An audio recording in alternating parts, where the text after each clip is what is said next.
بسم الله الرحمن الرحيم. نبدأ دلوقتي نتكلم في الام سي كيو بتاع الكارديولوجي. سريعا كده نتكلم في شوية حاجات هي اللي في البداية ده بتاع الاكزامينيشن.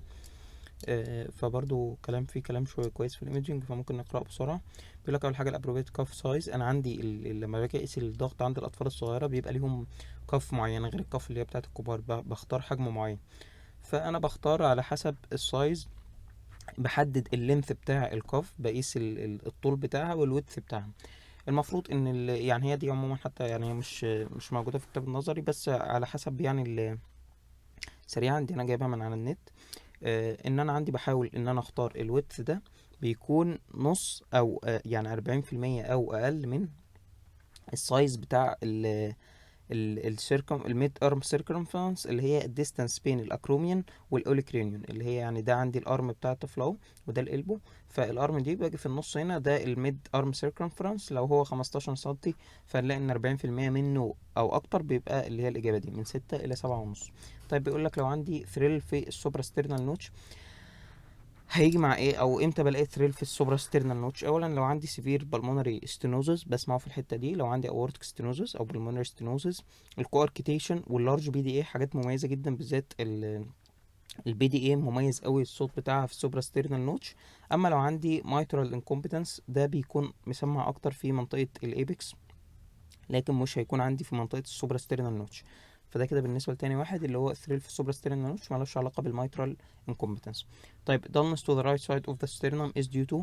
انا مين عندي اللي جنب الاسترنوم؟ انا المفروض ان انا عندي الاكس راي دي بتبقى الاسترنوم، هنا الرايت اتريوم وهنا الليفت فنتريكل، والمفروض ان الرايت فنتريكل بتبقى ورا الاسترنوم، ورا بقى عندي المفروض ان هنا ايه، الليفت اتريوم. فاللي على يمين الاسترنوم بيكون هو الرايت اتريوم. فلو لقيت عندي هنا dullness معناه ان انا عندي رايت اتريال انلارجمنت.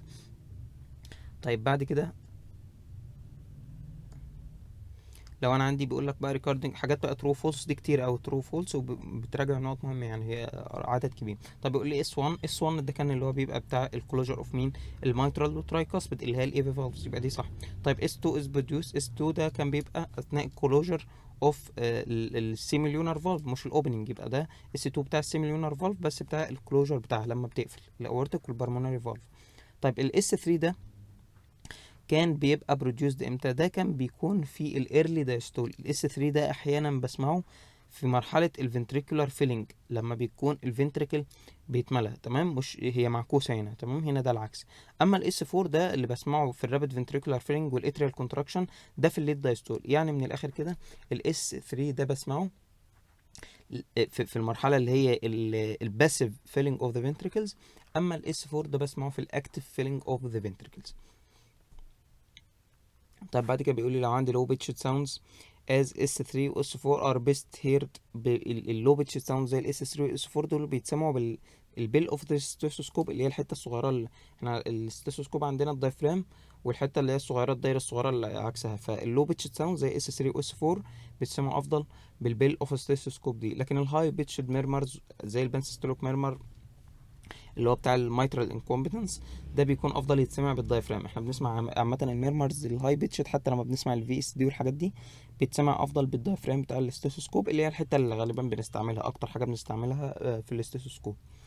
طيب بعد كده بيقول لي الاس 2 show movable on the pulmonary area being widened on expiration. يعني هنا انا المفروض ان انا عندي في حاجه لو فاكرين الاس 2 سبليتنج، انا المفروض ان انا عندي الصوت التاني ده بيتعمل ازاي؟ عن طريق ان انا بيتقفل عندي الاورتيك وبعد كده بيتقفل عندي البلماري. لكن انا هما بيتقفلوا يعتبر فرق الوقت بينهم قليل، فبسمعهم الاتنين حاجه واحده. اما لما باجي مثلا حاجه زي الانسبيريشن اللي بيحصل في الانسبيريشن بيزيد النيجاتيف بريشر بتاع الشست. فلما بيزيد النيجاتيف بريشر بتاع الشست بيزيد الفينوس ريتيرن على الرايت فنتريكل، وفي نفس الوقت الرئة بيحصل فيها اكسبانشن فبتتسع لدم اكتر. فاللي هيبقى راجع للليفت سايد اللي هو للجنب بقى الشمال بتاع القلب هيبقى قليل.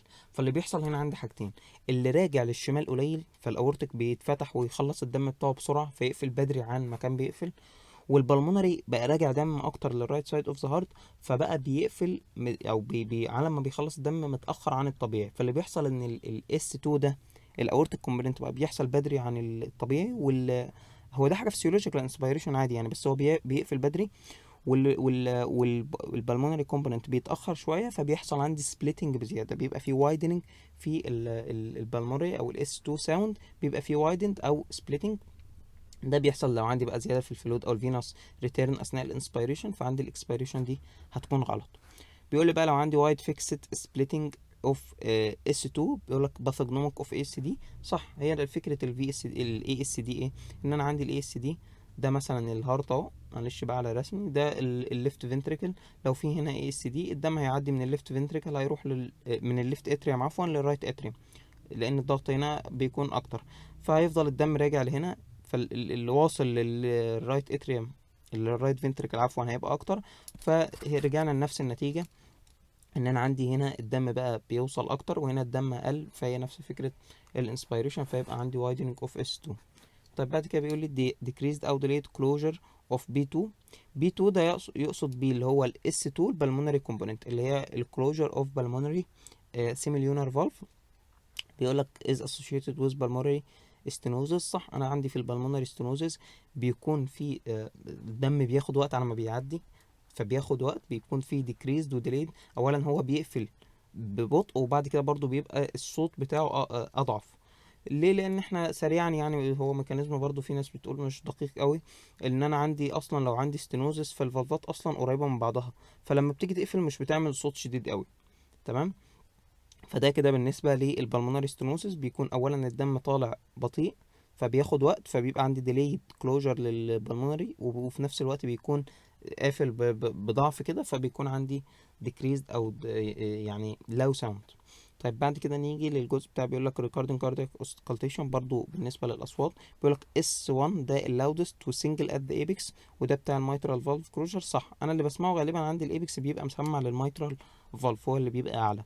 طيب بيقول لك ال S2 marks the end of the stall and produced by closure of both pulmonary and aortic. خلاص ده كلام اساسيات يعني، الجزئيه دي سهله.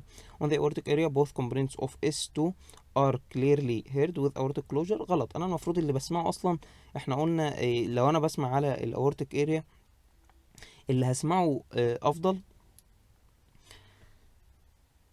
يعني اللي هسمعه افضل مش هيكون اللي هو الصوت، مش هسمع البوث كومبوننتس، لان انا بسمع الاورتيك اريا الصوت هيبقى عالي، مش هقدر اسمع ان انا التو كومبوننتس، يعني مش هسمع الفرق بين الاثنين، هسمع صوت واحد وخلاص اللي هو بتاع الاس 2 بتاع التو كلوجر. لكن هو طبعا جاي بسبب الصوت الاعلى مش بسبب البوث كومبوننتس. طيب بعد كده رقم 16 بيقول لي الانكريز intensity of B2 occurs in pulmonary stenosis while decreased intensity in pulmonary hypertension. العكس طبعا، لان احنا قلنا لسه قايلين لو عندي pulmonary stenosis فالفالف الحته ضيقه كده، واصلا الدم طالع بطيء، فالقفله هتكون بسيطه، هيبقى في decreased intensity. لكن في البلمونري hypertension انا عندي ضغط هنا زياده، فلما بيجي يقفل القصب الضغط جاي من فوق كده ضغط عليه بيقفله جامد، فده بيعمل زياده في الانتنسيتي، فالمفروض ان دي العكس اللي هي رقم 16 هيبقى عكس الاجابه. طيب بعد كده بيقول لي single S2 indicates that one semilunar valve is atretic او severely stenotic. لو سمعت كومبوننت واحد معناه ان انا عندي واحد من السيميليونار فالفز فيه مشكله بقى، سواء كان اتريتيك ده مقفول اصلا مش الدم مش عارف يعدي، او سيفيرلي ستينوتيك يا دوب بيطلع دم بسيط، ولما بيجي يقفل بتبقى المسافه قريبه قوي، مش بحس حتى ان هو اتقفل او مش بيعمل صوت واضح.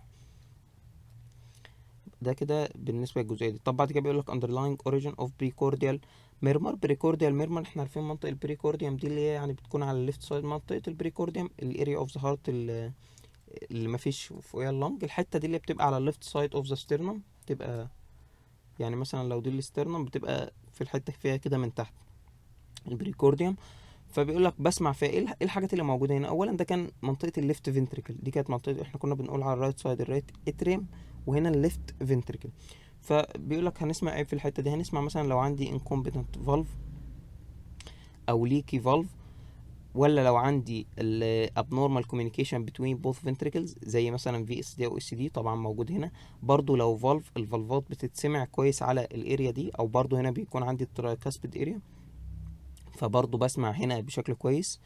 النارو او ستينيتك فالف او ارتري برضو هو محددش، فانا عندي هنا برضو فالفات الاي في فالفز والميترال مثلا بسمعه على منطقه الايبكس، بس الحته دي اكتر بتكون الترايكاسبيد فالف، بسمعها لو عندي هنا نارو او ليكي. او ممكن اسمعه في نو ستراكشرال هارت ديزيز، اللي بسمعه لو عندي هايبر دايناميك سيركيوليشن بسمع الدم هنا بسمع فيه ميرمرز هنا. امال ايه بقى اللي مش بسمعه؟ لو عندي ابنورمال كوميونيكيشن بين البوث اتريا مش بيكون واضح في الحته دي. اولا انا عندي هنا الرايت اتريوم، وقلنا ان الليفت اتريوم بيكون ورا، فالصوت عندي مش بيكون مسمع في المنطقه دي. الصوت المفروض ان هو هنا بين الاتنين اتريوم، فمش بيكون عندي مسمع في المنطقه دي. يبقى ده كده بالنسبه للبريكورديال ميرمر. طيب بيقول لي في البرين الجزئيه دي بقى حلوه بصراحه، بالذات للحاجات الايميجنج، لان هو متقال بسرعه، وفي المحاضره انا حتى يعني ما كانش فيه تفاصيل كتيره، فانا ارجح ان احنا حتى نشوف الجزئيه دي كويسه. او انا برضو يعني هنكتفي لحد هنا، واحاول اعمل الجزئيه اللي بعد دي لوحدها، بحيث تكون للي حابب يراجعها للايميجنج، يعني اللي هو الجزئيه بتاعت الشيست اكس راي.